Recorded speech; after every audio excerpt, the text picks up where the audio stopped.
Elliott and my guest Christine Brunston today. Christine has a really cool job. She helps people create abundance by helping them envision, build, communicate, and live their best legacy while providing them with the support they need so they can leave a legacy when they pass on. So we're all talking about today how to really live your legacy.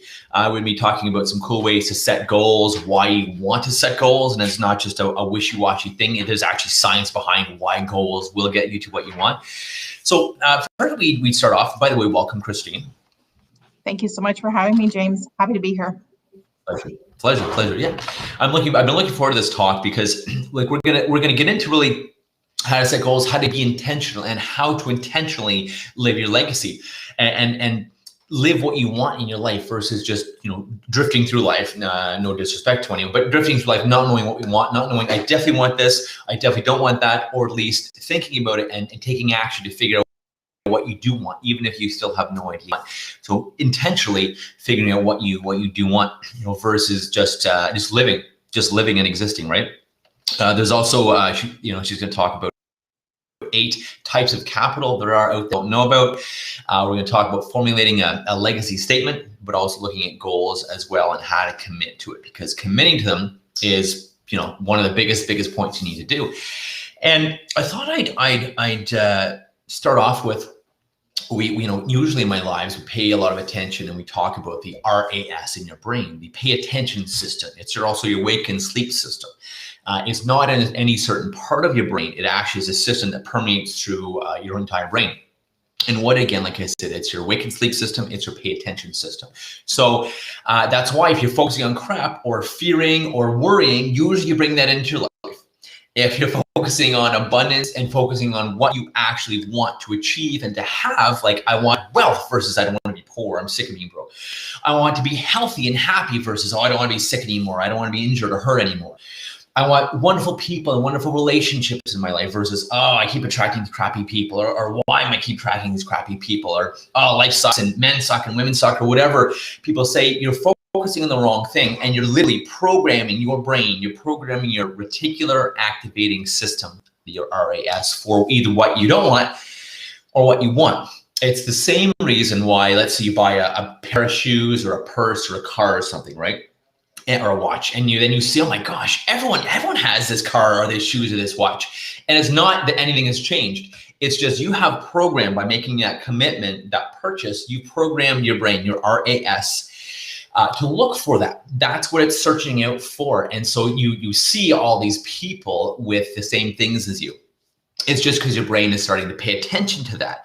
If we were to pay attention to everything in our lives, we'd be totally overwhelmed. We couldn't possibly pay attention to everything at every given moment. That's why we have the RAS. It's kind of our binoculars, if you will. Binoculars can help you see in the distance, but they don't let you see like a 360 view, and that's what the RAS does. It filters out things that are not important to you, not important to your goals or your life or your values.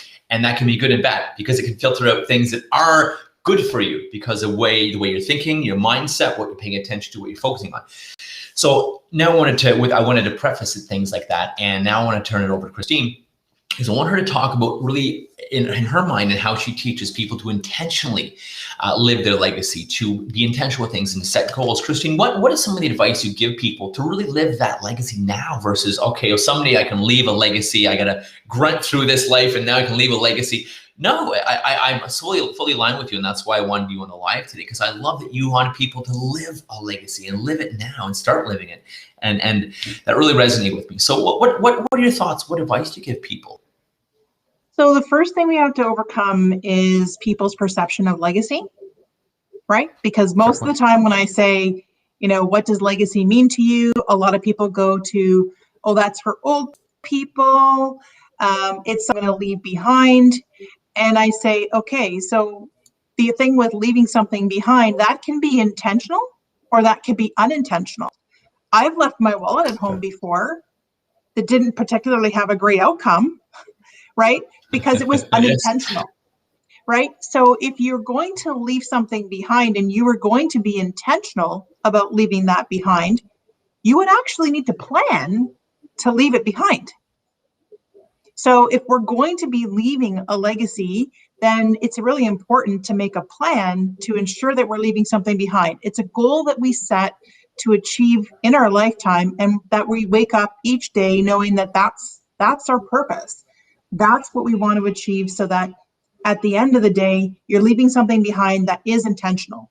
And it can give you a really good example of where this was a practical application. And we go back to Alfred Nobel, where Alfred Nobel, and you know him and his family, what they created was dynamite. And there happened to be an explosion that their family planned years and years and years ago in France. And the next day, what happened was the media got a hold of it, and they published this scathing obituary that said that he was the merchant of death, right? And the thing of the matter was that it wasn't actually him who passed away in the accident, it was his brother. But he read this scathing obituary that said that he was the merchant of death and all of these bad things. And he thought, oh my gosh, like that can't be my legacy. I've got to change this around. And that's how the Nobel Peace Prize came about. Most of us are not going to have that experience. We're not going to have somebody that's going to publish an obituary about us before we actually pass.